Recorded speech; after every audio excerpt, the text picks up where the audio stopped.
Cinemajaw is sponsored by Overcast, an independent podcast app that embraces the open world of podcasting instead of locking it down. No exclusives, no premium content, no paywalls. Just a great podcast app for everyone. Get it for free in the App Store. And we thank them for their support.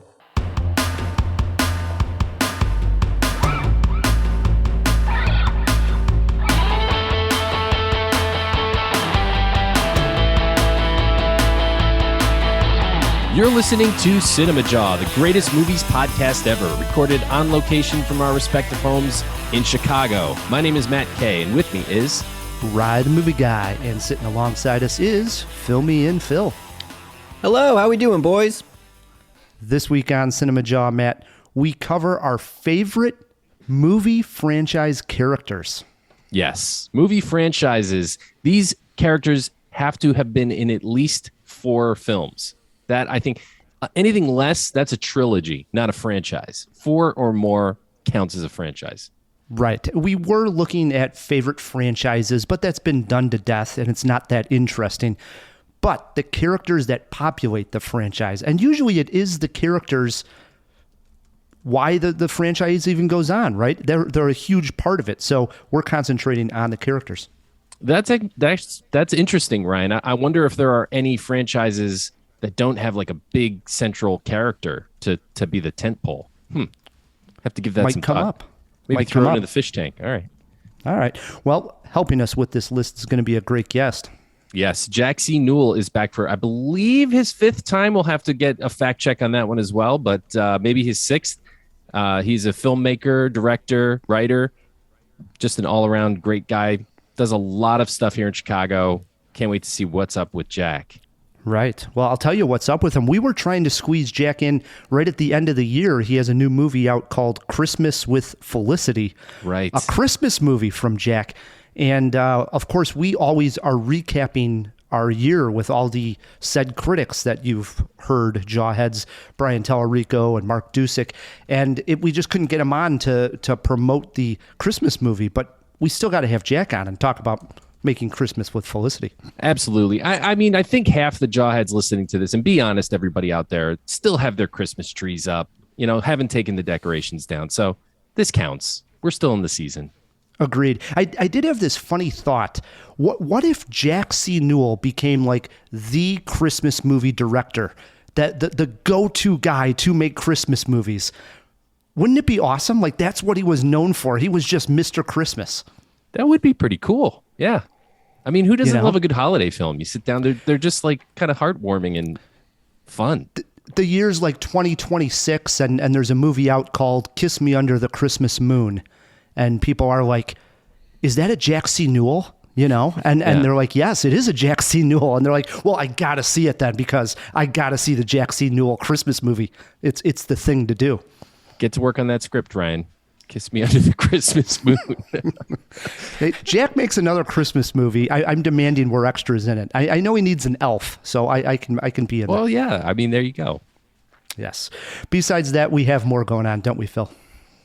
Yeah, it is still Wes Craven month. We have a new fact coming at you, and we're going to celebrate a different movie that we haven't even talked about. Not to mention, we have a review of Scream. Speaking of Wes Craven, that is the tie-in. Can't wait to talk about Scream in a few minutes. Agreed. And in honor of Scream, we are going to play Scream franchise cast movie trivia. Yourself versus Jack. Think of all the different actors who have been in the Scream movies. There are now 5 Scream movies. And that's the big tie-in with the franchise as well. So, yeah, we're all over the place. Horror, Christmas, it's January, It is. Before we get to that Wes Craven fact, last week, we actually recapped our favorite performances of the year 2021, and there was controversial pick. Well, at least I thought it was when you put Nicole Kidman very high on your list. I think you had her at number 3, perhaps, Matt? Sounds right. And I was stunned. Our guest was Pamela Powell. She was somewhat shocked. And lo and behold, she ends up winning the Golden Globe for her performance as Lucille Ball, and is now nominated for a SAG award as well for her portrayal as Lucille Ball. So I guess you have some vindication here, Matt. Well, thank you. This is a rare thing coming from you, Ryan. Even if that has happened in the past, for you to point it out on the podcast, you have grown, my friend. You have grown. And I appreciate the vindication. While we're on that, two quick feedback notes came in. One from Sandy is Blue 21 _21 wrote us, said, overall, I like the 3 lists for best performances of the year. The only glaring name not mentioned was Jessica Chastain for Tammy Faye. For me, this was the best performance of the year. And then also Wisconsin Bob, who writes us every once in a while, he wrote, "Oh man, no Jessica Chastain for best performance in Eyes of Tammy Faye on Jessica Chastain Trivia Day also. Come on, guys." Fair. Yeah. I mean, I don't know. She was great. It just didn't make my top 5.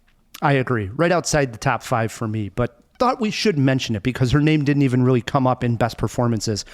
At least an honorable, right? Yeah, she's probably... Do you think she'll get a nomination for the big one?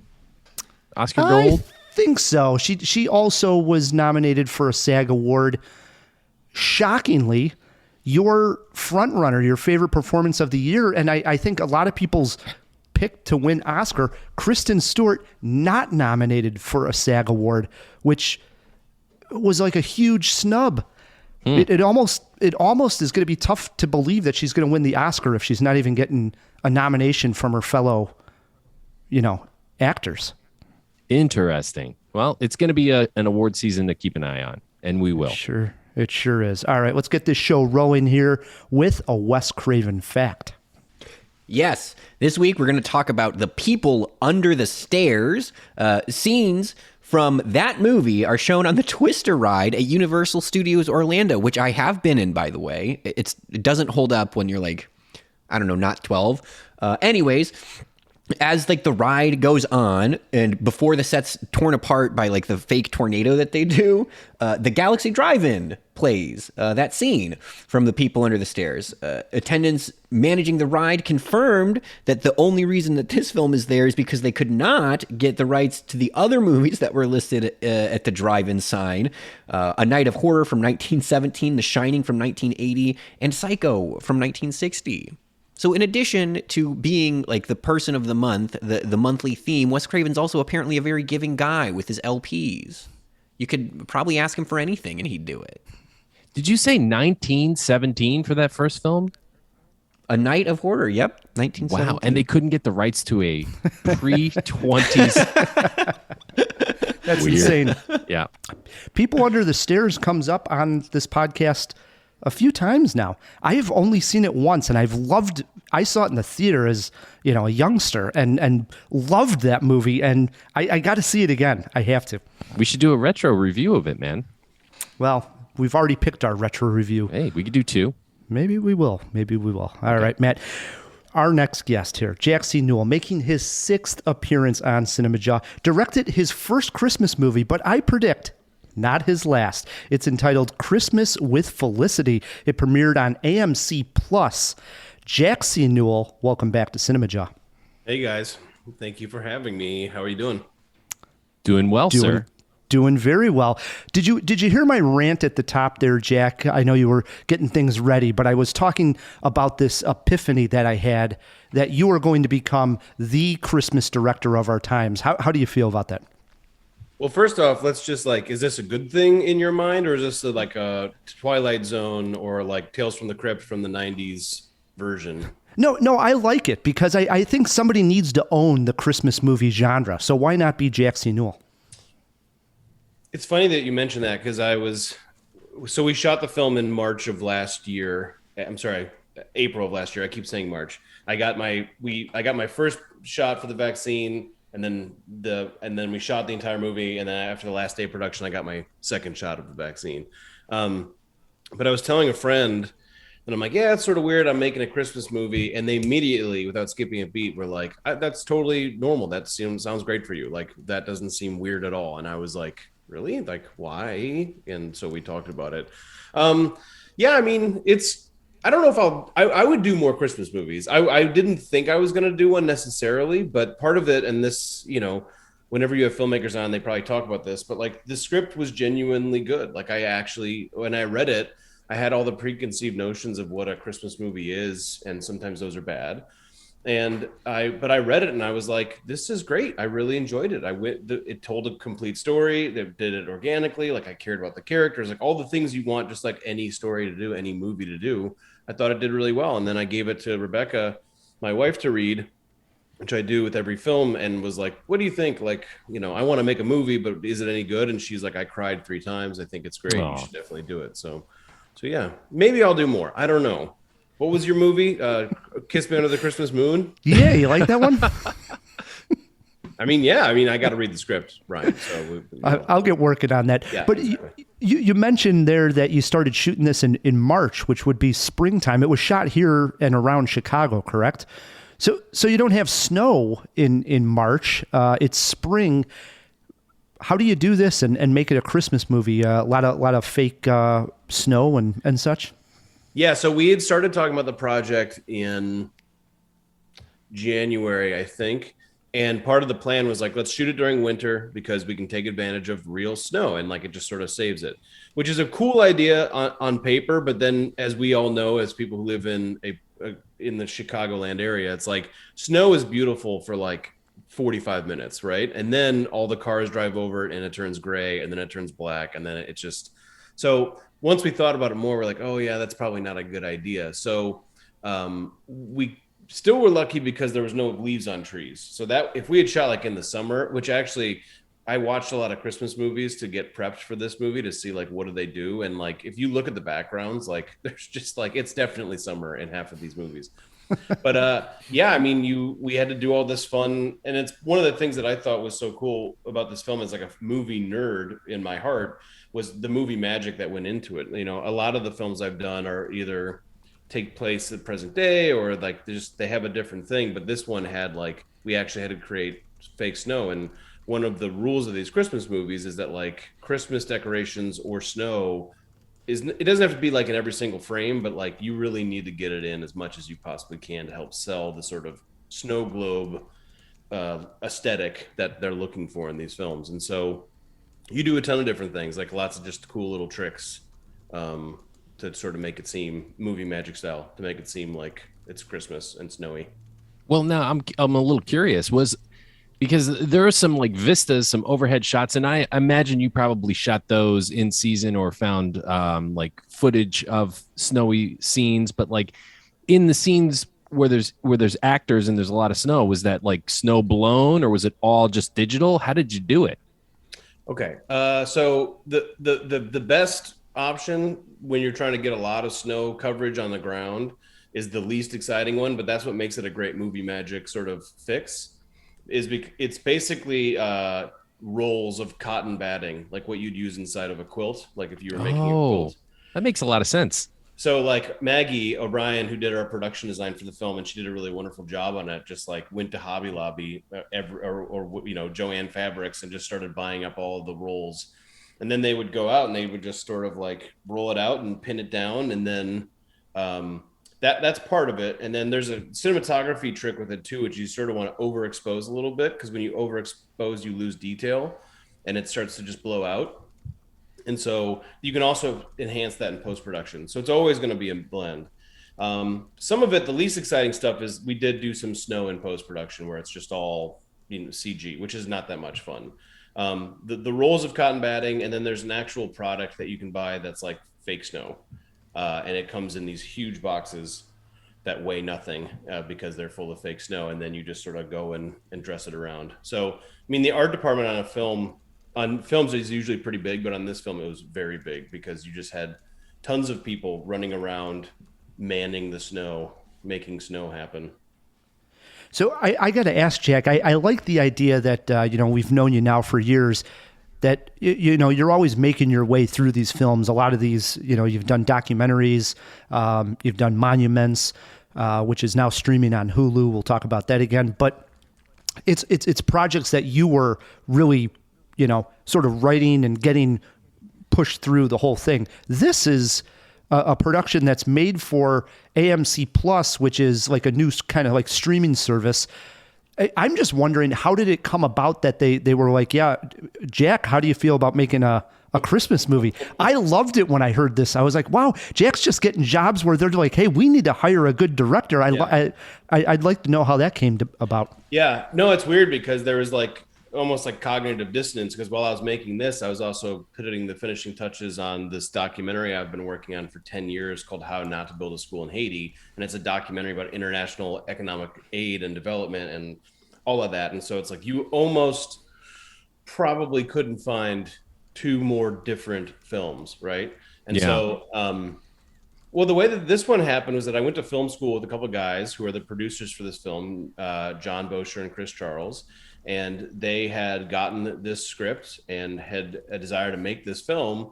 And they reached out to me and said, would you be interested? And I said, yes, absolutely. And so I wasn't the only person they talked to. So there's a little bit of a process there. And then I looked at it and we talked, and they sort of liked what I had in mind for what I wanted to do with it.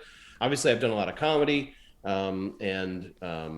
and knew I had a sort of stable of actors I could bring to the show. And so there's a couple of things that came into it. And I actually have done, I did a film, when was it, 2016, 17 or 18 called Hope Springs Eternal, which is like a teen coming of age comedy. And that was a work for hire too. So I have done work for hires before.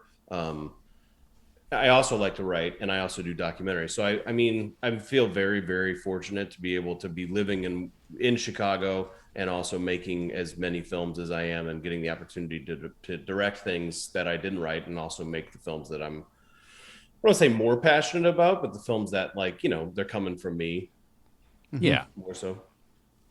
So speaking of which, what other projects you got coming down the pipe? You mentioned the How Not to Make a School in Haiti, which we're waiting on. Any updates on that or anything else coming out soon? Yeah, I started that in 2011. I started it with a Kickstarter, and I'm going to feel like incredibly validated when I deliver the quick Kickstarter reward of like a version of the film. I mean, when I did that, it was like, you're going to get a DVD, and I know DVDs still exist, but like now I'm like, man, how do you even make a DVD anymore? So it's done. That film's done. We're hoping we're going to go festivals this year. And so hopefully that'll come out. I actually shot a documentary. We might have talked about this last time. I shot a documentary about the election in 2020. I went to high school with a guy named Qasim Rashid, and he's from Pakistan. He moved when he was very little, and he ran for a U.S. House seat in Virginia. And so I followed him during the 2020 election, which was like COVID, that whole thing. His opponent accused him of, like, because Qasim's a Muslim, did all the sort of xenophobia stuff. And so it's, again, not a comedy. It really gets into like the specifics about running a campaign. And Qasim's a pretty incredible character he's a person. He's a friend and a person. He's an incredible person because he gets a lot of hate thrown his way, partly because he's Democrat, partly because he's Muslim, partly because he's another, completely unfair. But he, instead of fighting back, sort of like embraces people with compassion and like genuinely engages with, like, there's a couple of scenes. One of them is like a guy shows up waving a Trump flag and is just like spouting nonsense. And instead of like having him kicked out or being like, hey, shut up, he's like, what do you want to talk about? And the guy like talks about what he wants to talk about. And then he like has a conversation with them and actually tries to engage with them, which is pretty fascinating, especially given the time that we're in. So we're editing that right now. That's almost done. We're hoping that's going to be ready for midterms in later this year. Then I've got a couple films that I'm writing. So I'm back to writing that we're hoping to raise money for. And that's a whole process, raising the money, getting it put together, casting, all that stuff. And one of those is a thriller. So not a Christmas movie. And the other one is like sort of a thriller. Actually, what would you call it? It's sort of like a black comedy, I guess, would probably be the better way. Sort of like a robbery gone wrong sort of idea. What part of the process do you enjoy the most? Because you do these from kind of soup to nuts, like concepting, writing, producing, and then directing, and everything that happens with post. So where's your favorite part? Oh gosh. I mean, it's all good. I mean, You like it all? I genuinely like it all. I didn't used to like to write. Like the first couple of films I made, I didn't write. I got sort of hooked in with the comedy scene, and so met a lot of people who were like writer performers and didn't know how to make movies. And so, like my early shorts and stuff like that, and even my first feature, like I didn't write. So I like just directing because you can sort of come in with your point of view on a piece that's ideally like just good writing. But now that I've written more, I like writing more. Production's like a blast because it's such a roller coaster ride, and it's incredibly like you feel very purposeful. Like you wake up because you have to make your day, and you got to shoot the thing, and it's very you're working with actors and you're collaborating with people, and so it's very dynamic. It's very fun. It's incredibly exhausting, but it's like you feel pretty good. And editing is fun because it's such a hard puzzle. Editing though can actually be the worst part too. It can be very, very, very, very frustrating because in the writing, with writing and writing a script, like the world is your oyster. Like anything can happen. I mean, anything you put on the page, it's like, sure, And then you get to production and you're like, okay, that didn't happen. But really the challenge in editing is, what you thought was there isn't there, and you have to try to rebuild the film again. So yeah, I genuinely like it all, and I like to try to do if I'm editing one thing, I like to be writing something else, or if I'm shooting something, I want to be thinking. It's sort of nice because I think they all sort of talk to each other. Fascinating. Absolutely. So maybe that's a cop-out answer. I don't think so, man. I don't think so either. Jawheads, if you want to support Jack, watch his films. As I mentioned, Monuments. I highly recommended this last time Jack's on. It's streaming right now on Hulu, so if you have a Hulu subscription, do check it out. And his movie, his first Christmas movie, the first of many to come, Christmas with Felicity, is streaming on AMC+. Check it out and let us know what you think of these films. Write us feedback at cinemajaw.com, and we will send it over to Jack. Let him hear what the fans say. Is there a good Twitter account we should steer the Jawheads to? Yeah, I do all of my socials on my name, so it's just at Jaxie Newell on Twitter and Instagram. Nice. Do and it, everybody. Zaxie Films on Instagram. Yep. We'll put the links in the notes. Cool. Perfect. Jack will be sitting in on this entire Jaw. He has his top 5 favorite movie franchise characters picked out as well. Before we get there, though, Matt, let's say this. It all started with a phone call to Drew Barrymore in 1996. Wes Craven's film Scream would become the biggest hit of his career. On a relatively small budget of $15 million, the film would go on to gross $173 million at the box office, spawn 4 sequels, and become part of pop culture history. It rejuvenated Drew Barrymore's career, and for those who did not watch Party of 5, it introduced us to Neve Campbell. This is a series that likes long gaps. Between Scream 3 and Scream 4, 11 years passed, and it has now been 11 years since Scream 4. This marks the first film in the series to not be directed by Wes Craven. He left us in 2015. Can new directors Matt Olpin and Terry Gillard breathe new life into the series and keep it going?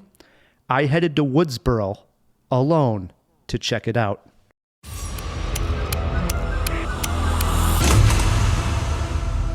There's certain rules to surviving. Believe me, I know. They always come back. The killer is a part of something in the past. This one just feels different.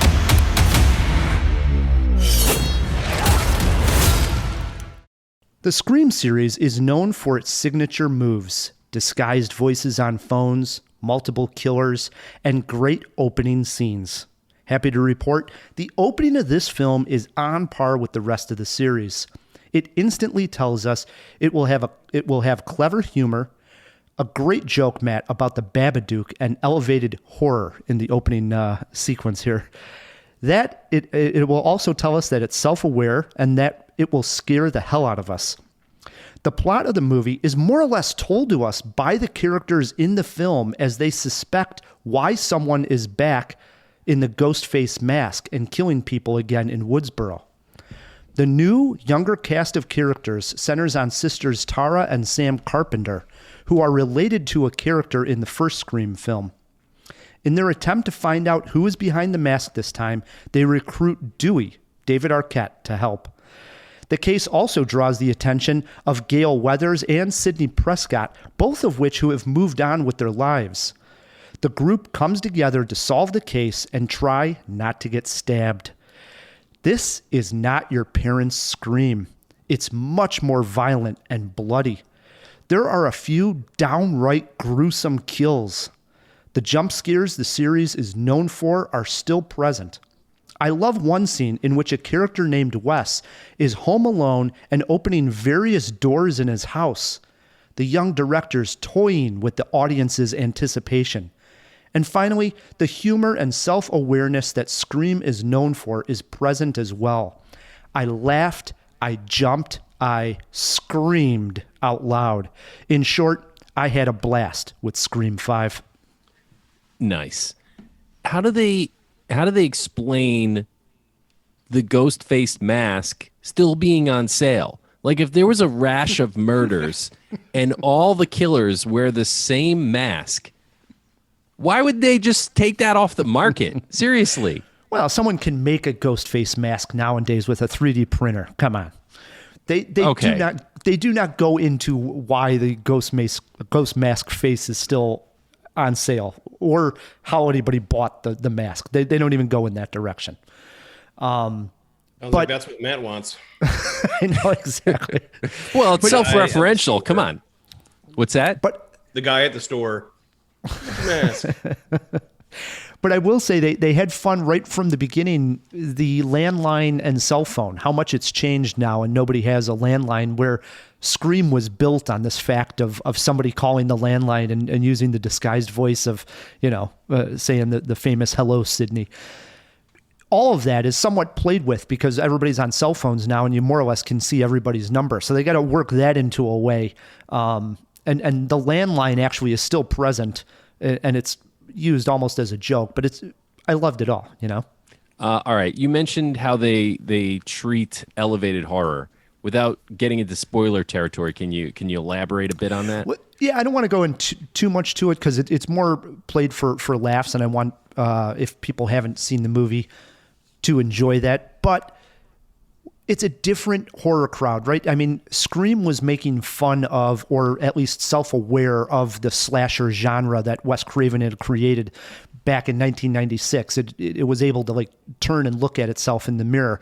And let's be honest, now in 2022, 2021, we're at a point where even younger people are into this elevated horror. And so that's what it's playing on, is that if someone was to call you and ask you questions, especially a young person, maybe 16 years old, asking that person slasher movie questions, they would have no clue what they're talking about.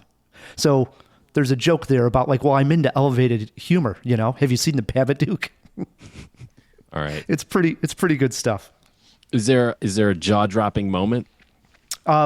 Yes. Before I get there, two other things I did want to mention was there's a great Colonel Mustard joke that pops up. Be on the lookout for it because it's just a sort of off to the side. You got to be almost listening for it. But I had just played Clue over the holidays with some friends, and there's a moment where a character grabs a candlestick, and then you can almost hear it in the surround speakers. Someone calls him Colonel Mustard.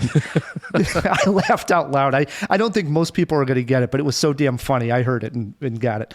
And yeah, I wanted to mention the cast too. Jenny Ortega and Melissa Barrera are terrific, and great energy from that young cast.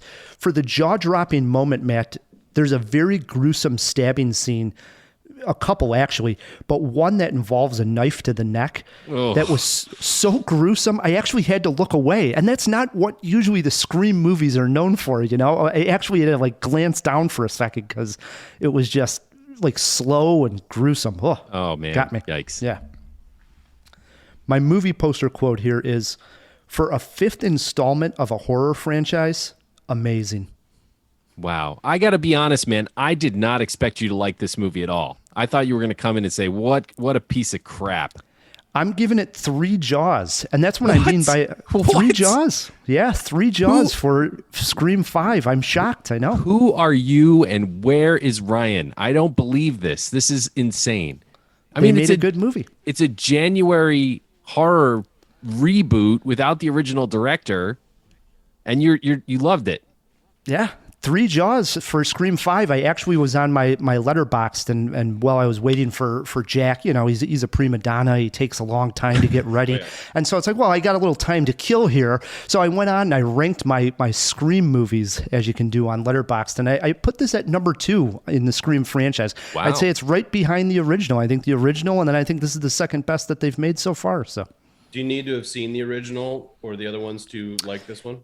really just the original. It would most definitely help. I'm foggy on 2, 3, and 4. I remember 2 pretty well. 3 and 4, to be completely honest, I almost don't remember the films. I've seen them, but I don't remember all the plot details like I do the first 2. You know what I think might be a good idea is to do a series where you do the first movie and then come out with the third movie, and everyone's like, "Oh, I don't think I saw the second one," and just there never was one.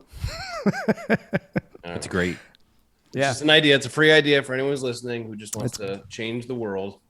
I like it. So 3 Jaws for Scream. Jawheads, if you see it, you agree, disagree, want to comment, shoot us a tweet. We're at Cinemajaw, or you can email us feedback@cinemajaw.com. It was Scream that gave us the idea.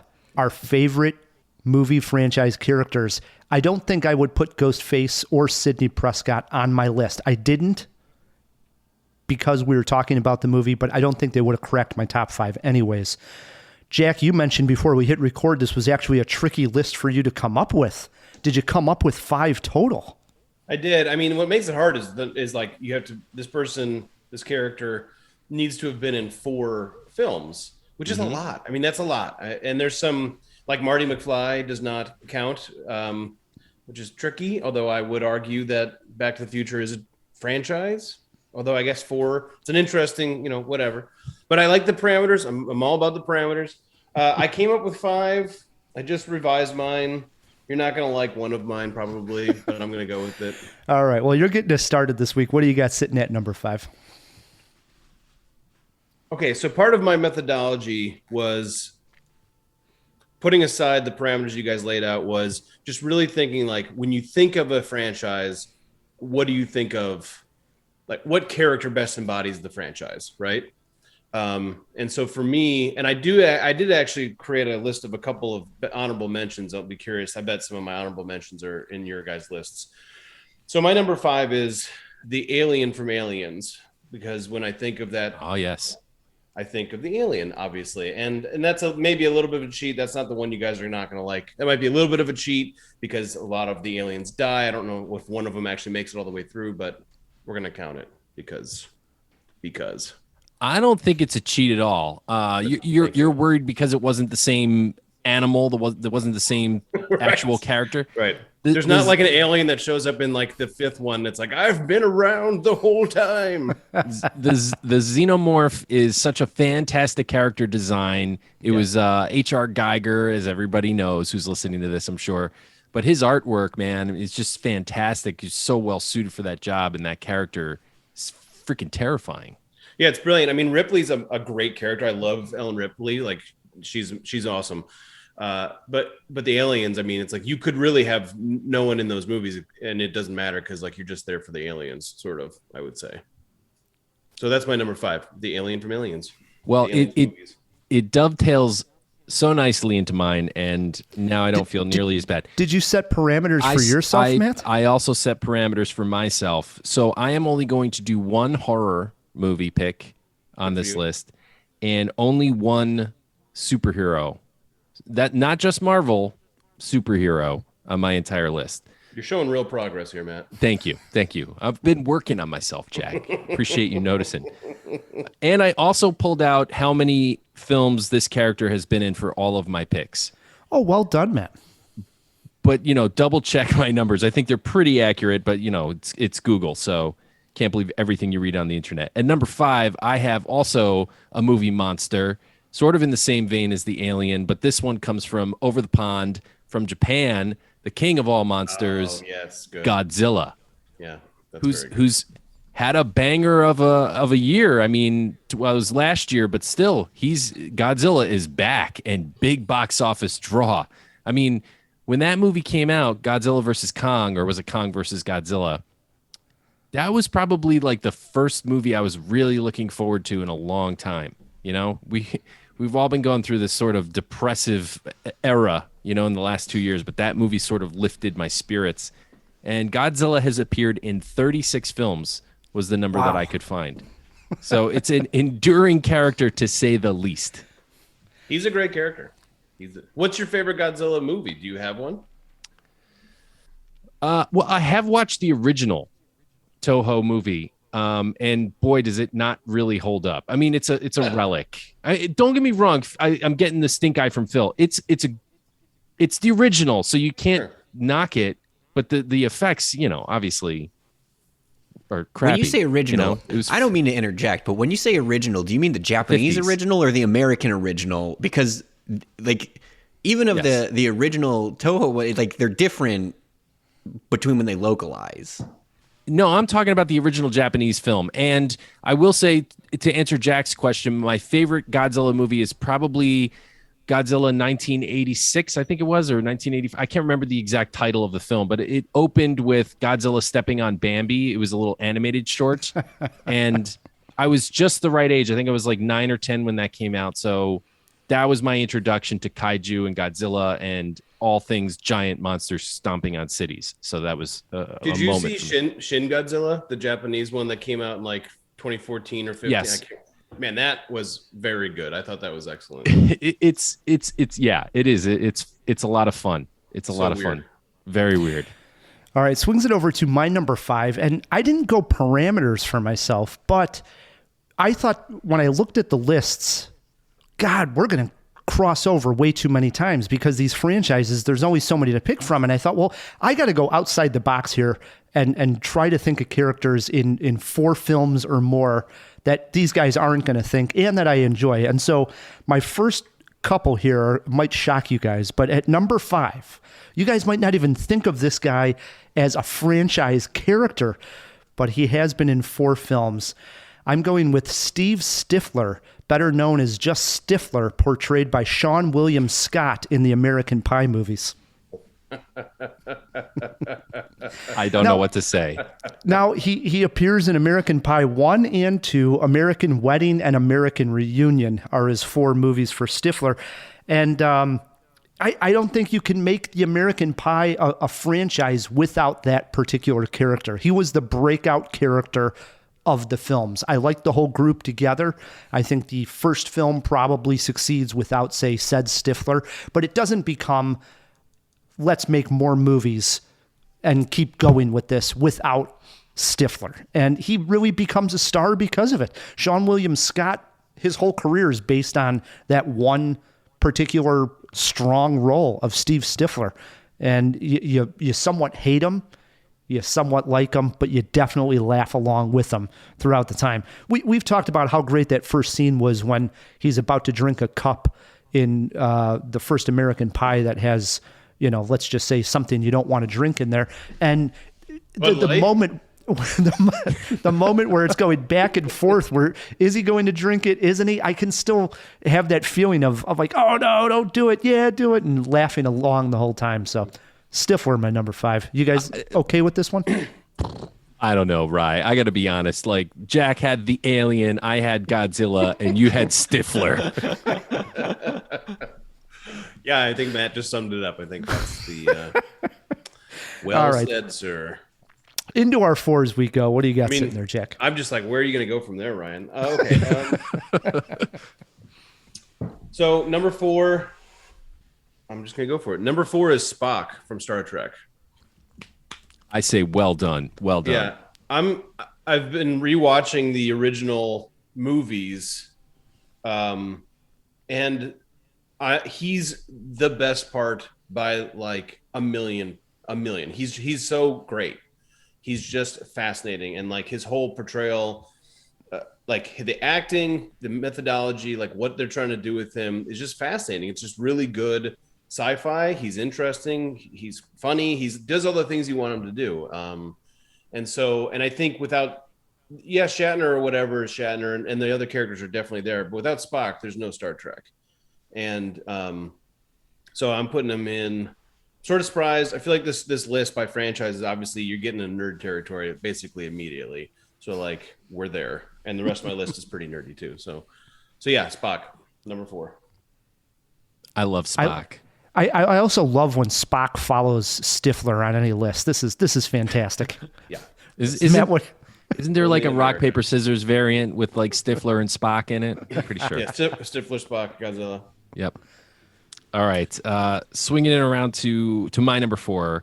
This is where I go horror, and this is a slasher pick. And you consider all the slashers, Leatherface, Ghostface, and Jason Voorhees, and even Michael Myers. But there's one that kind of stands apart as the most fun character. Those other guys are scary, and you can make an argument even scarier than this guy. But as a character, Freddy Krueger is the most fun. And I think everybody's had the Freddy Krueger dream or nightmare at one point in their life. He actually invaded our minds and got so deep into the zeitgeist that he truly became a real nightmare, at least for me and a lot of people I know. But at the same time, he's freaking hilarious. Like, he's got the best one-liners, which was the kind of flavor at that time in the 80s with, every kill has to be rejoined with a one-liner. And Robert Englund portrayed him in most of the films brilliantly. I think Haley Earl Johnson, is that his name, did it? The guy from Watchmen? Correct. Rorschach. Yeah. Not a fan necessarily. I'm a fan of his acting in general, but I think really that character can only be played by Robert Englund, and now it's gone. Freddy Krueger appears in 9 films, including the ones with Haley Earl Johnson. So, my question, since it's Wes Craven I just totally butchered Jackie Earle Haley. Isn't that it? Yes, yeah. Jackie Earle Haley, yes. Sorry. Glad I caught that. My question, might have to put this in the fish tank since it's Wes Craven month, is how many nightmare movies did Wes Craven direct of those 9? We'll find that out. I've never seen any of the Nightmares, so I don't have a lot to... No really? comment. You've never seen... I've never seen Scream either. I would recommend Scream, but A Nightmare on Elm Street's almost a must. I mean, Really? This next... Yeah, when Halloween comes... I mean, if for nothing else, you get to see Johnny Depp absolutely eviscerated and his guts and blood explode onto the ceiling. It's great. That is a great scene. All right, my number 4 pick, also a comedy franchise, and this particular character actually does appear in a Christmas movie. Should be noted, Jack, since you're an expert. Yeah, he does appear in a Christmas movie. He also appears in a Vegas movie, a European movie, and A Trip to Wally World. I'm going with Clark Griswold, portrayed by Chevy Chase in the National Lampoon Vacation movies. Better than Stifler? Yeah. It's a market improvement. Absolutely. Yes. So he appears in 4 films as Clark Griswold, as I mentioned. Vacation, European Vacation, Christmas Vacation, and Vegas. Vegas, clearly the weakest of them all. I did make it through, but barely through Vegas Vacation. But look at Christmas Vacation. Rewatched it again this Christmas. This is quality stuff. It's a yearly tradition over here. He's the ultimate funny dad. So he's by far the best part of the Vacation movies. I think we can all pick out other parts and characters that we like, but let's be honest. Clark Griswold makes these movies. Yeah, I actually think he's such an archetype. You don't get like a Homer Simpson. You don't get what was his name? Bundy from Married with Children. Al Bundy. Al Bundy. There's so many other characters that borrow from Clark Griswold. He's just the all-American archetype. It's perfect. Totally. And he's a Chicago Bears guy, And Blackhawks. Yeah, he's a Chicago guy. I like it. So that was my number 4, Clark Griswold. Into our 3s. What do you got sitting there, Jack? Okay, number 3, I'm going probably the nerdiest of my I'm peaking at nerdiness right here. How do you go nerdier than Spock? Spock's pretty nerdy. Yeah, Spock's pretty nerdy. I feel like, just to go back to Spock real quick, like I feel like Star Trek gets sort of written off as like just silly, but it's not bad. If anyone's listening, I think it's not bad. It's worth checking out. Star Trek 2 is outstanding. Agreed. Star Trek 4 is a lot of fun. I like them all. Even the next gen movies, they're great. Yeah.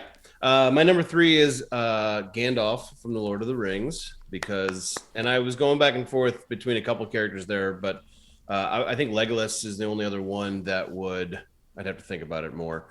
But yeah, Gandalf. I mean, Gandalf. Yeah, he's freaking Gandalf. It's fucking Gandalf. Yeah, freaking Gandalf. Excuse me. Yeah, it's Gandalf. I mean, he's the best. He's Gandalf. I mean, what else? What else is there to say? He's the leader of the group. Yes, there's Frodo and others. Strider, what's his name? Aragorn. But let's be honest. Everybody looks to the wizard, the wise wizard, Gandalf the Grey. Yeah, and it's great because he's sort of a weird leader because he also like bounces all the time. He's like, I'm in charge, but I'm going to leave for like half the book, right? Or movie, and then I'm going to come back. I mean, he leads from behind. He lets people make their choices. But he's great. He's got a great story. And if you do watch the movies in chronological order from Hobbit to Lord of the Rings, like it's great. Or if you even just watch Lord of the Rings, it's great. Have you done that? Have you sat down and watched them in chronological order? I'm a pretty big Lord of the Rings fan. Me too. There's like a YouTube page called Nerd of the Rings that I totally watch. I remember I was having dinner with friends one night, and I was like, "Oh, I'm sort of nerding out on Lord of the Rings," and my friend was like, "Again?" Because I clearly do this all the time. But yeah, no, I don't know if I've watched them straight all the way through, but I've seen them all so many times that I feel like I probably have. I just love that our introduction to Gandalf in the Lord of the Rings is when he shows up at the Shire, and then he smokes that big pipe, and they're watching like the fireworks, and he's clearly high as a kite with Frodo, and it's like, oh yeah, there's a lot to relate with this guy. He's awesome. What a leader. Yeah, Bilbo blows the smoke ring, and he blows a ship made of smoke through the ring. I mean, he's like so much better than everyone else. It's not even like a flex. It's just like Gandalf being Gandalf, you know? Yep. It's so good. All right. At number 3, in all honesty, I had Spock, who is in 8 films, by the way. Is that right? Between Leonard Nimoy and Zachary Quinto. Oh, right. And a couple where there's 2 Spocks. But I am going to sub one out because I did not have trouble with this list whatsoever. So I'm going to throw one in. I hope I'm not stealing somebody's, but a very unlikely successful franchise character, Rocky Balboa. Good. The first movie won an Oscar super unexpectedly, and somewhat diminishing returns, arguably. I mean, they've all got a soft spot in my heart, but recently they've come back, haven't they? Like Balboa was good, and then the Creed films have been good. Rocky has been in, by my research, 8 films. 8 films. Always played by Sylvester Stallone. And he was also in that Lipton Nestea commercial from the 1990s. Yeah, I didn't count that one, but you're right. There's also that statue in Philly, he's a thing. He's definitely a part of pop culture. He really is. Yeah, the first 2 films I always think are quite excellent. It does start to go down, but you can love 3, and there's people that think 3. that 4 is the best because it was America versus Russia. Yeah, they all have a weird way of somehow getting us, even when we're like almost dreading to go see another Rocky film. Somehow it's good. I remember when Creed came out, I was like, how can they even possibly make this good? And they did it. They pulled it off. That's my actual first film in this that I saw of any of them was Creed, which is really weird, and I recognize that that's really odd, but I just had missed them all. And Creed's excellent. Creed's great, and he's really good in it. And then I saw Rocky 1, and I was like, oh, okay, Creed is just a remake of Rocky, basically. But Rocky's incredible. I've seen Creed 2, but I haven't seen the other Rockies. Those are on the list. I need to make that happen big time. Yeah, do it. I will. My number 3 pick, now I go action here. Could be on somebody else's list, but I don't think so. I talked about how much I loved the trilogy that this star, or character, I should say, fronted. And then they ended up making a fourth film, which I absolutely hated. But the only good thing of that fourth film is that he qualifies for this list. So somewhere, somehow, this is one positive. Of course, I'm speaking of Jason Bourne, played by Matt Damon in the Bourne franchises. And yes, I loved, and I've talked about it, I thought they actually pulled it off and made the perfect action trilogy with the Bourne films. And I would have liked nothing more than for them to end it right there after 3. And it's Hollywood. Matt Damon says he's not going to make one, so they fill in Jeremy Renner. And then, as a cash grab, here comes Matt Damon out of the locker room again and plays Jason Bourne. And it's just the worst movie. It's just a atrocity of a film, of a Bourne film. But again, it qualifies in Matt's world here of a franchise. We got to do 4. So the fourth one, it's better than the Jeremy Renner one, though, right? Arguably, yeah. They're both bad. I don't like the Jeremy Renner, and I hate the Matt Damon fourth one. But yeah. Jeremy Renner doesn't play Jason Bourne, right? No, he plays another dude in the world of Bourne killing people. It's right. It's the same movie, basically. Yeah, exactly. He just plays a different agent that wasn't Jason Bourne, but the same exact thing. Like Nason Norn or whatever. Right. But to go out on a high note on Jason Bourne, the first 3 films, and why I like Jason Bourne is it's sort of an easy trope to have this guy have amnesia, and then as he's trying to discover who he is and where he came from, that's when us, the audience, is learning about Jason Bourne.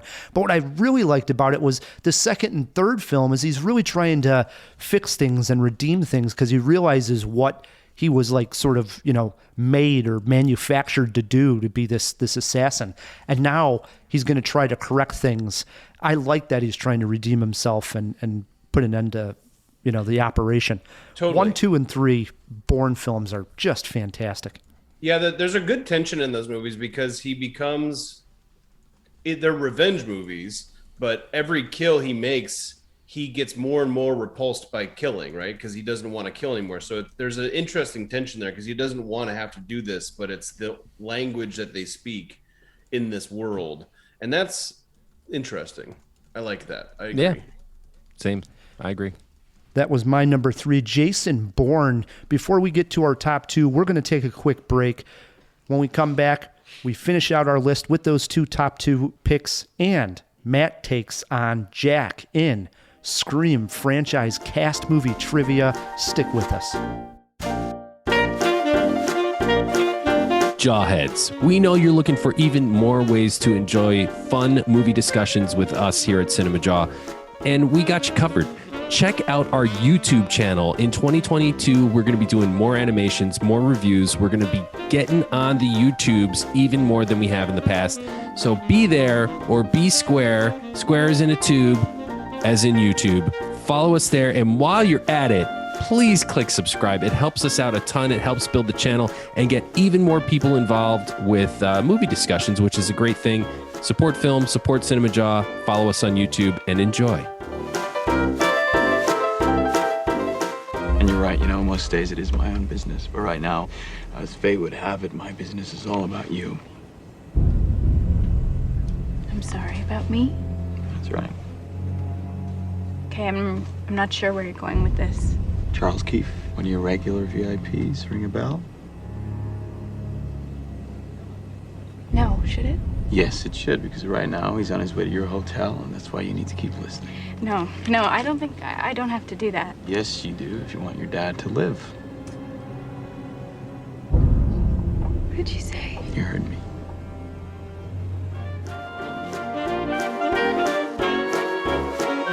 In 2005, Wes Craven gave us the film Red Eye starring Rachel McAdams. The thriller takes part largely on a plane flight, becomes highly recommended, and is currently streaming on Hulu.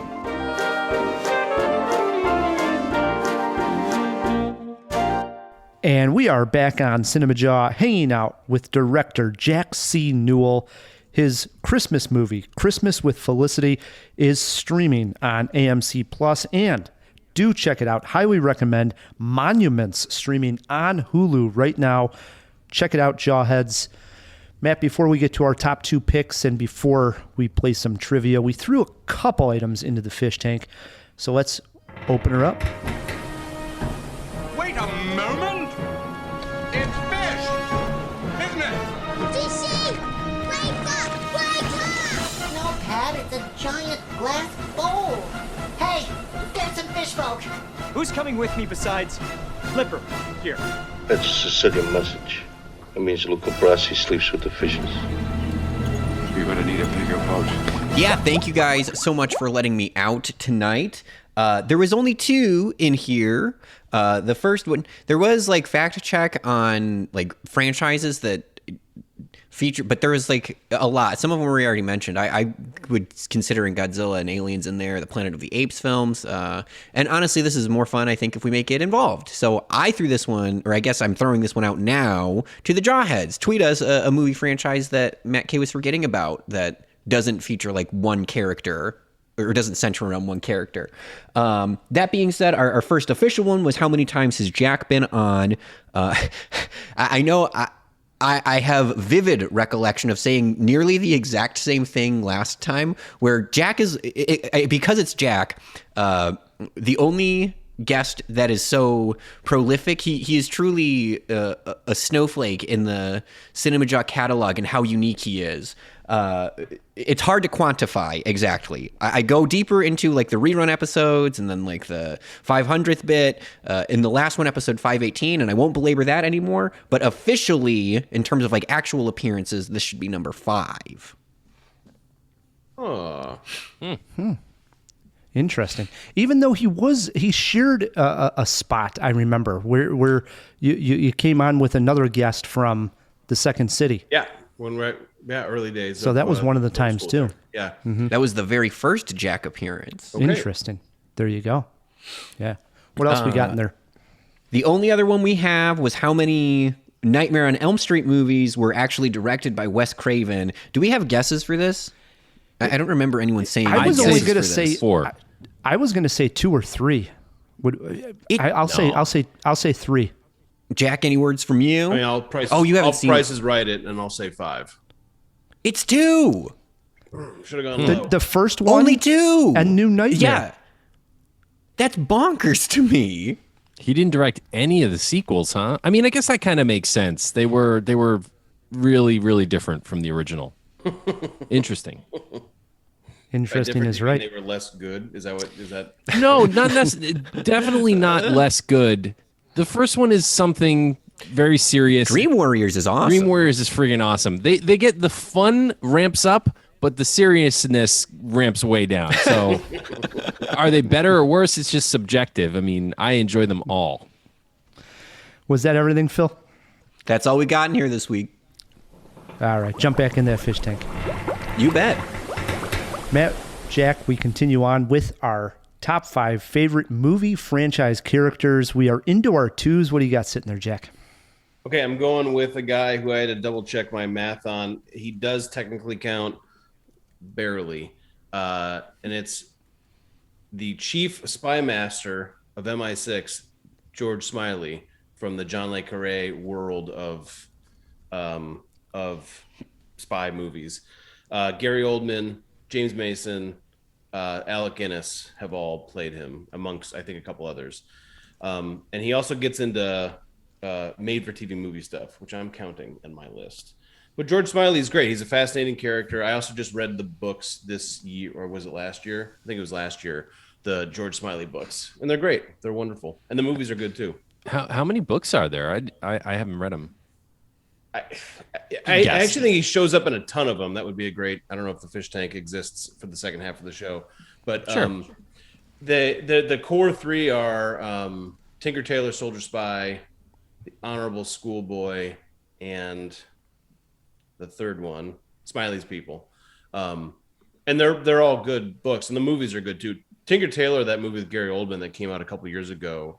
I had this weird period of time where I was like, I do this sometimes with movies. It's just I don't know what happens, but I'll do this thing where I'll watch it and then I'll just start it again and watch it again. And I did that with that movie 4 times in the course of a day and a half. It's really confusing. I don't know if you guys saw that movie. Oh, yeah, I like it quite a bit. Yeah. The book is pretty confusing, and it's like sort of likes to sit in that confusion. And the movie, they were just like, we're not going to try to make it any less confusing. In fact, we're going to try to make it more confusing. But it has this sort of internal logic, and its cinematography is beautiful, and the sound and music is great. And it sort of had this weird, it's like almost like ASMR. Like the movie just sort of immerses you in this space. And Gary Oldman's great in it. And Smiley's a really fascinating character because he's so like lethargic and just sort of there. And in the book, he's written as like sort of obese, which is interesting. And they've never really gone that way with Alec Guinness and him and Gary Oldman in it, but they've always made him sort of like lethargic. So Jack, the only one that I have seen is Tinker Tailor Soldier Spy. Where should I go next with my next Smiley film? The Alec Guinness ones are good. They made a Tinker Tailor with him and Smiley's people, and they're good. I mean, I think the Alec Guinness one is actually a miniseries for BBC. Mm-hmm. So that's good. Okay. He shows up in The Spy Who Came In From the Cold. In the movie version, they changed his name, but it's George Smiley. So that's the cheat there. Gotcha. They're good. I mean, if you like spy, do you like spy movies, right? Absolutely, I do. So I mean, you like Jason Bourne, so I'm in. Nice pick at number 2. We'll definitely be talking about more spies on this list. Oh boy. Swinging it to my number 2, and swing is the operative word here. I am going with my superhero pick, and there is one who is a cut above the others. In my opinion, my humble opinion, my favorite superhero, Peter Parker. Love him. Great character. He has been in 13 films. 13 films. And I'm talking since the Sam Raimi original Sony film back in the day. Since that one, 13 films, which kind of blew me away. Actually, I think it might be 14. So somewhere in that neighborhood, over a dozen for sure. Peter Parker is the everyman. We all know why Peter Parker is great. I don't need to belabor this. He's amazing. So is it Peter Parker or is it Spider-Man? Because then you'd be able to get in Miles Morales because he is Spider-Man. He would count as Spider-Man. True, but Peter Parker is also in the Into the Spider-Verse film. So Peter Parker was, I love Miles Morales, but Peter Parker was the original Spider-Man. He was my introduction to Spider-Man, and anything Spider-Man owes a debt to Peter Parker. So I'm going with Pete. I mean, I saw the original Sam Raimi Spider-Man 5 times in the theater. Wow. That's impressive. I saw it at least 3 myself, for sure. Yeah.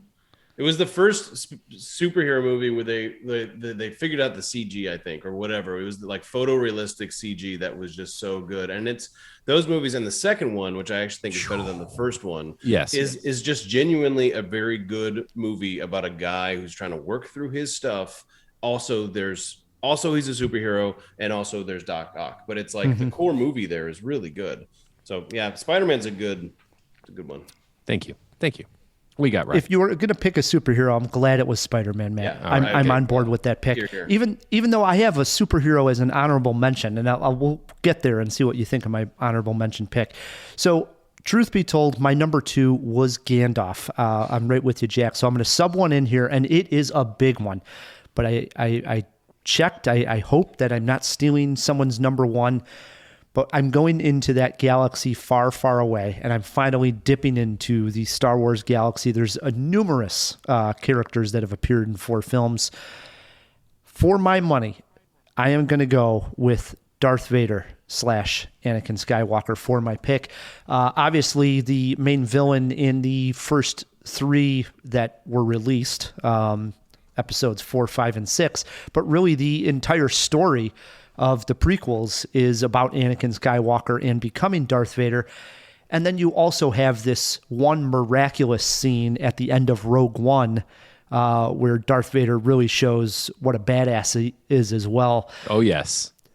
I was writing down great moments in Darth Vader movie history. And I actually thought we could do our own top 5 somewhere down the line, Matt, of just top 5 Darth Vader moments. But I mean, when you think about it, that moment in Rogue One, awesome. That's but the number one. No, I think when he tells Luke that he's his father is the number one Vader moment. I mean, it's... I find your lack of faith disturbing. That's a great one as well. And then one of the most emotional is when he finally comes to save Luke in Return of the Jedi. Everything's been, leading up to this moment of, is there still good in him? And when he turns and grabs the Emperor, what a great moment, What about the moment in 3 when he screams to the sky? When he realizes Oh, Jackie, you gotta ruin my pick. Oh, I know. man. No, I like that pick. I think that's a good pick. Although you could get nitpicky there and be like, Obi-Wan says that Anakin Skywalker died when he became Darth Vader. So Darth Vader only appears in 3 movies. No, well, because he's definitely in the last prequel, right? That's Vader 100%. when his eyes are a different color. Yeah. And he's and Rogue One. So yeah, you're all good. Yeah, I'm good. So Darth Vader, my number 2 pick. I had to mention some Star Wars here when we're talking franchise characters. No doubt. Yep, we're into our 1. Jack, your number 1. Whew, what do you got?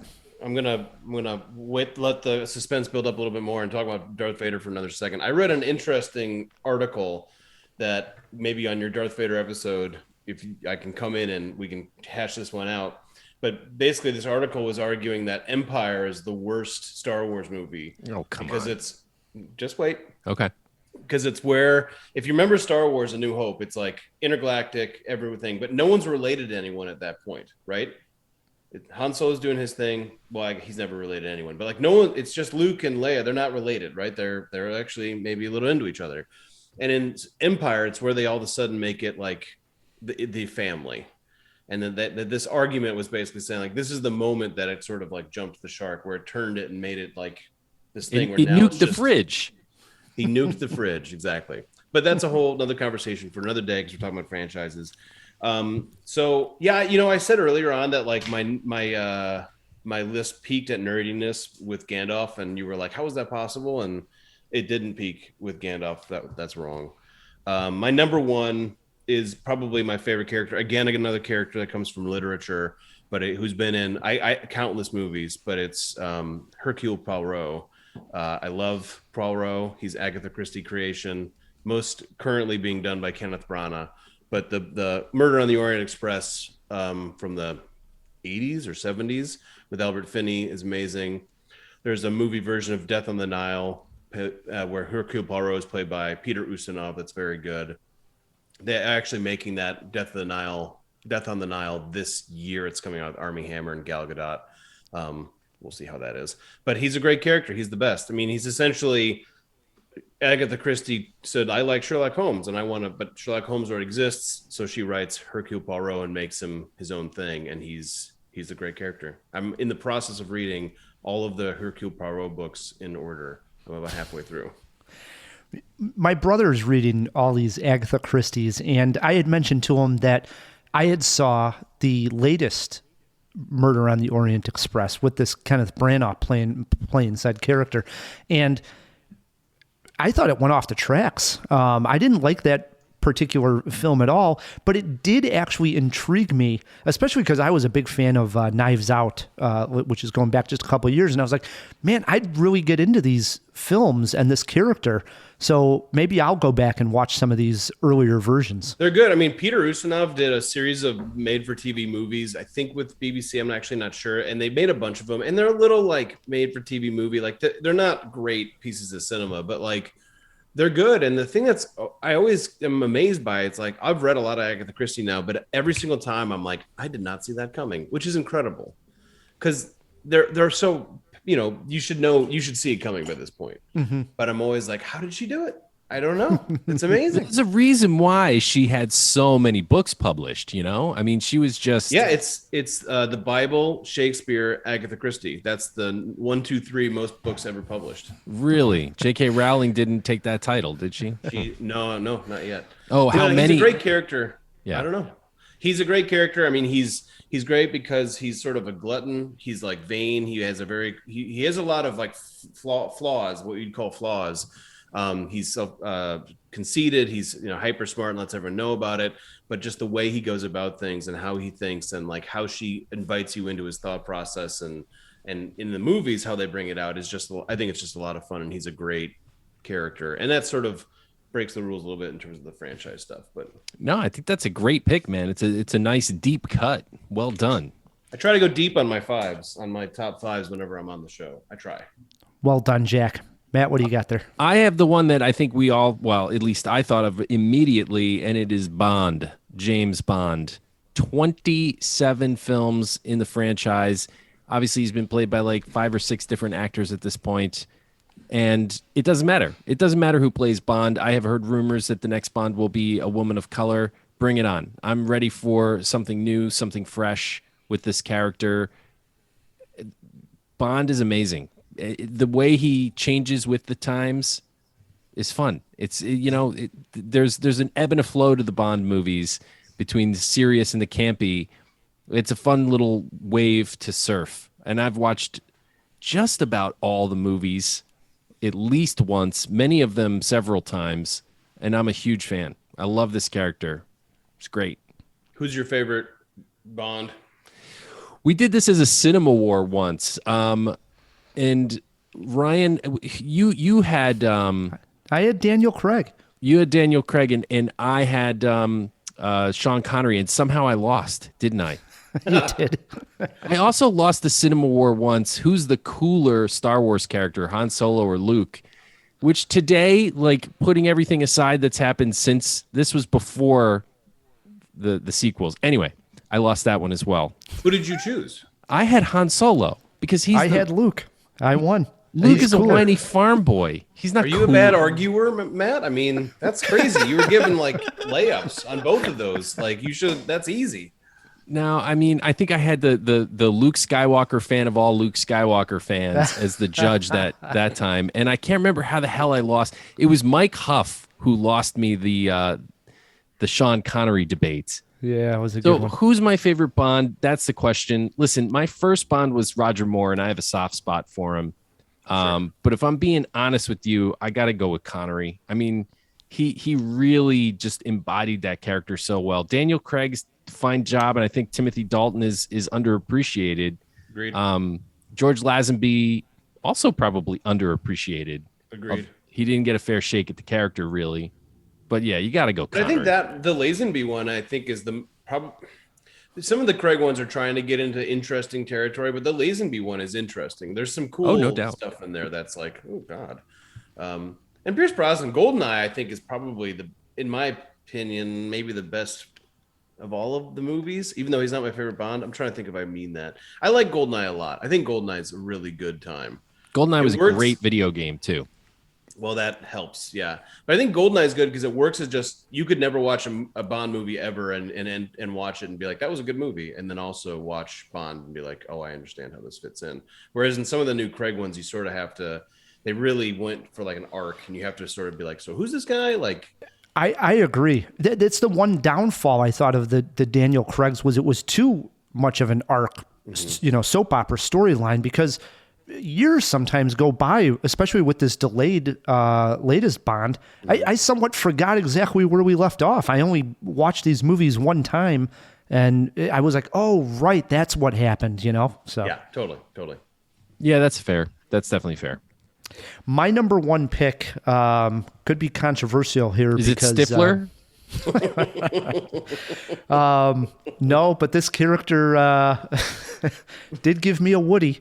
I went there, Matt. I'm going Tom Hanks as Woody in the Toy Story movies 1 through 4. It's interesting. Tom Hanks never really, outside of which is not good films, Robert Langdon. He played, I believe, 3 times in the Da Vinci Code movies and whatever the follow-ups were, Inferno and something else. Angels and Demons, yeah. I mean, he was the wrong pick for Robert Langdon. I think we can all agree. Did his best Tom Hanks as he can do. But he completely embodies Woody from Toy Story. I happened to, over the holidays, go over to my brother's and Toy Story was on. And the very first one, he really, his voice, the expressions that Tom Hanks make, it's so much like you're watching Tom Hanks and you're not watching a cartoon of Woody. You know what I mean? It really comes through as a Hanks character. And his story arc of being, the most popular toy, it really in the first one, you sort of see the story arc come full circle. But where it goes from there, he's got his love interest in the next one.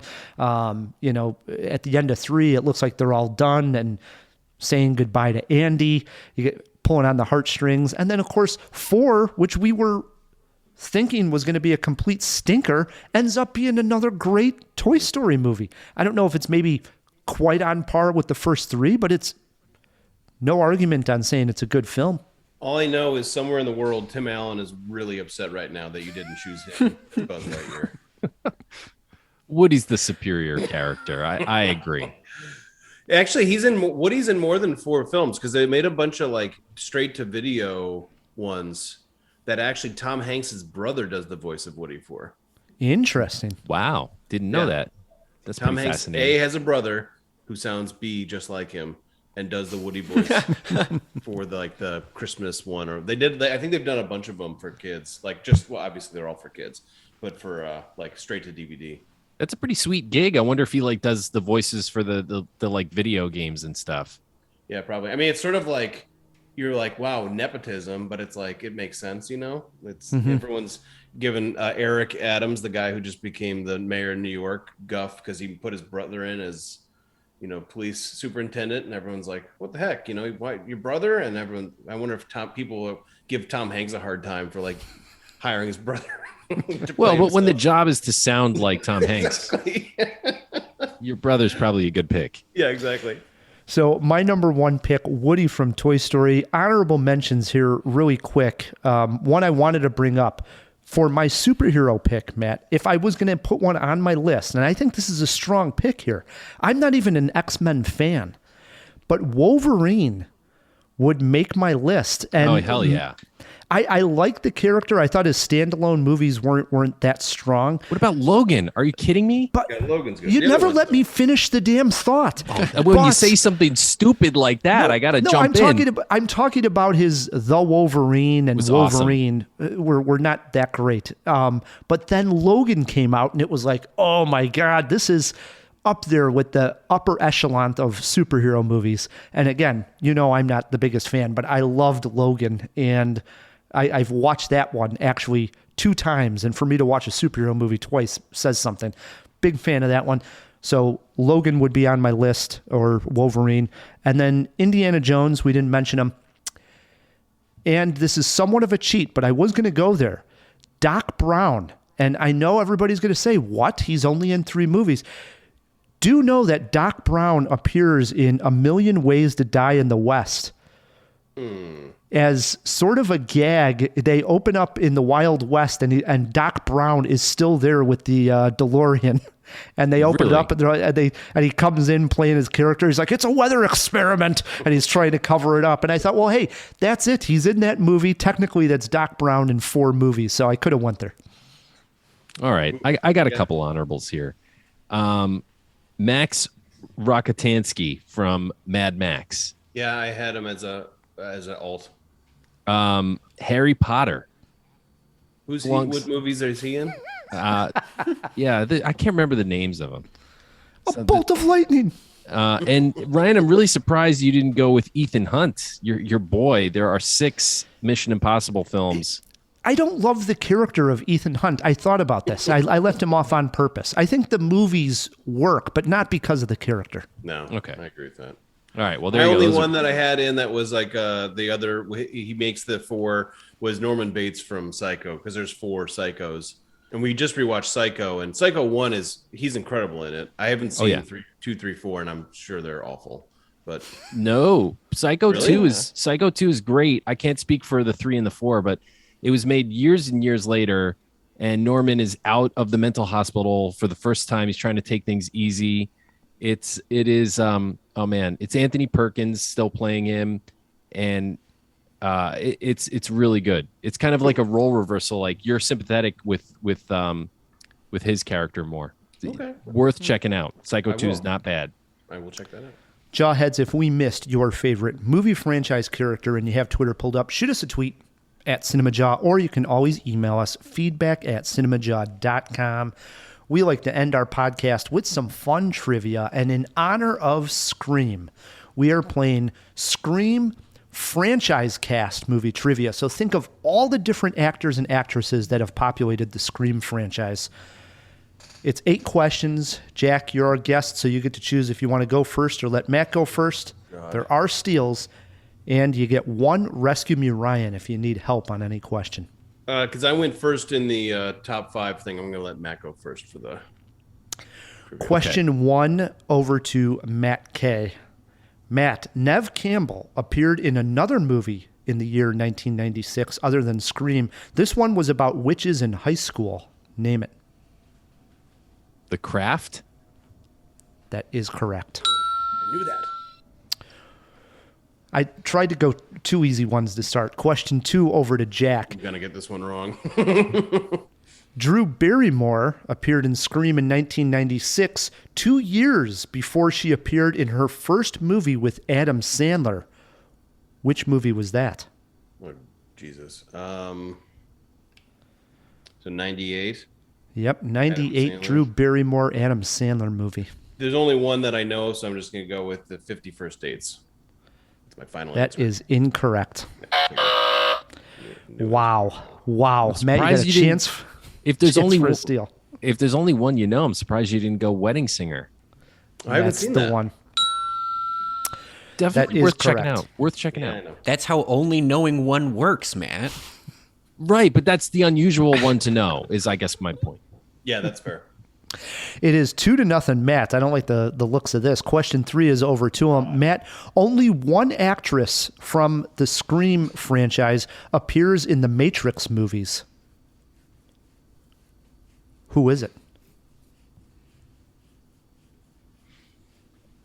And we're not counting that absolute abomination Matrix Resurrections, right? It's a movie. I mean, what do you mean? Why wouldn't we count it? Is it a movie? I don't know. So you're I saying enjoyed it. I think the latest Matrix is well worth checking out. Man, One actress from the yeah. Scream series appears in the Matrix movies. Who is it? Jada Pinkett Smith. That is correct. Wow. And that was a guess. That was a total guess. She appears in Scream 2 at the beginning of Scream 2. All right, 3-0, Matt K. Wow. Come on, Jack. We got to get all these right. Question 4 is over to you. guys. Jack, only one actor from the Royal Tenenbaums appears in the Scream series. Name him.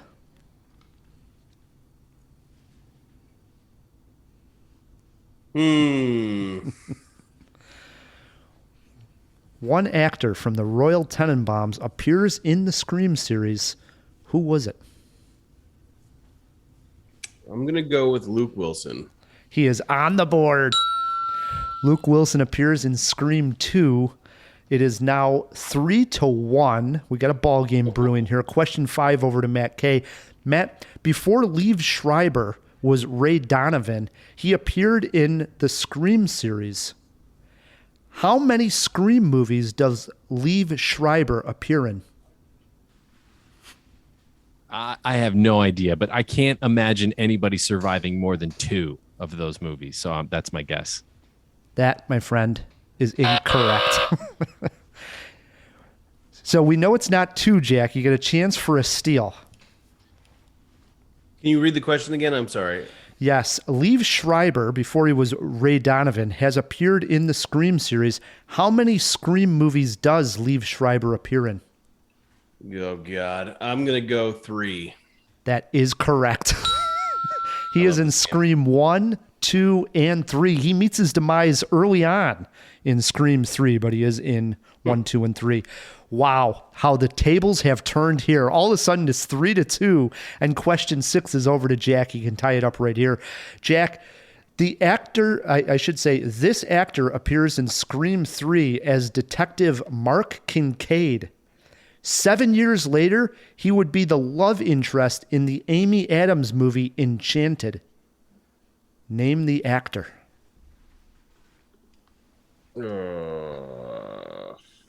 This actor appears in Scream 3 as Detective Mark Kincaid and later the love interest in Amy Adams' Enchanted. I don't know, but I'm going to just go for this is all I've got in my mind, and the name is James Marsden. Oh, so close, but that is incorrect.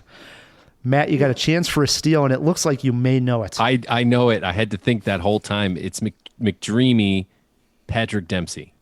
It is Patrick Dempsey. Oh, boy. 4-2 with two questions left. That was exciting. Matt, question 7 over to you. Rose McGowan appears in the first Scream movie. She would later appear in one Quentin Tarantino film. Name it. Planet Terror. Come on. That is incorrect. Wait, what? No, it's not. That is incorrect. Quentin Tarantino did not direct Planet Terror. That's true. He didn't. Grindhouse was co-directed by, that was Robert Rodriguez. Whoa. We got a chance for a steal here, Jack. Rose McGowan appears in one Quentin Tarantino film. Matt was on the right track, but answered it incorrectly. Okay, I think I know what it is, but I'm just making sure that I'm not missing something, because one of you just said something that made me think I might not be right. Is it Death Proof? That is correct, okay. Yes. She's in Death Proof? She is, yes. She's in the first opening that stuntman Mike kills like the first girls before it gets to the big stunt. She's in it. Yeah. Double checked my facts here. All right, here we are. It is 4-3, and the last question of the game is over to Jack. He can tie it up, and we can come down to a tiebreaker. Jack, pressure's on. Here you go. Name the actress who appears in Scream 2, Swingers, Bowfinger, and From Hell.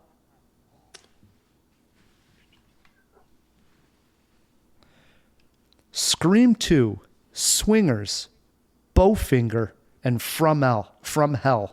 Name the actress. I believe it's Heather Graham. That is correct.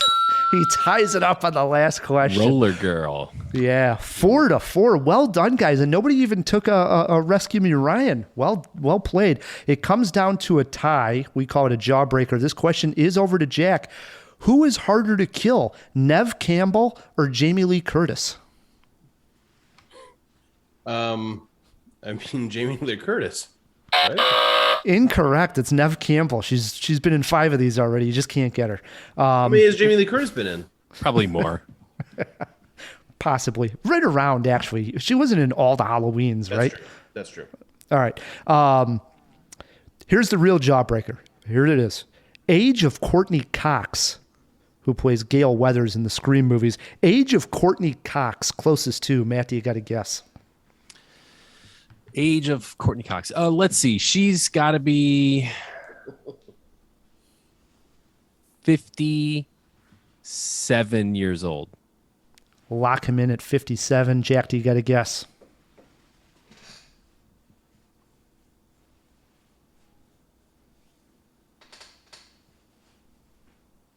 I'm going to say 52.